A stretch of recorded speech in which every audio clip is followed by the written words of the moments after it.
Middle class மக்கள் பணக்காரராக முடியாத 4 காரணங்கள் கடைசி மிகவும் முக்கியம். 1. சம்பாதிப்பதை விட அதிகம் செலவு செய்வது. பல மிடில் கிளாஸ் குடும்பங்கள் மாத வருமானத்தை விட அதிகமாக செலவு செய்கிறார்கள். இதனால் சேமிப்பு இல்லை. இஎம்ஐ, கடன், வட்டி, இதிலேயே வாழ்க்கை போய்விடுகிறது.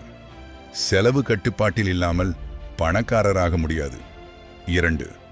அவசர நிலைக்கு சேமிப்பு இல்லாதது. சிறிய அவசர நிதி கூட இருப்பதில்லை.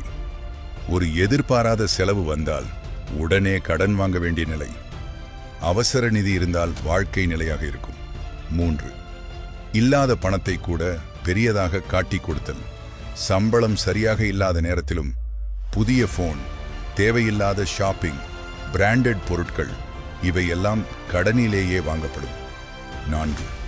மற்றவர்களை பற்றி அதிகமாகவே யோசித்து தங்களை மேம்படுத்த மறந்துவிடுவது. மற்றவர்கள் என்ன செய்கிறார்கள், யார் எப்படி இருக்கிறார்கள், இவைகளை பற்றி நேரம் வீணடிப்பார்கள். ஆனால் தங்களின் திறன், வருமானம், அறிவு இவைகளை மேம்படுத்த நேரம் எடுப்பது குறைவாகவே இருக்கும்.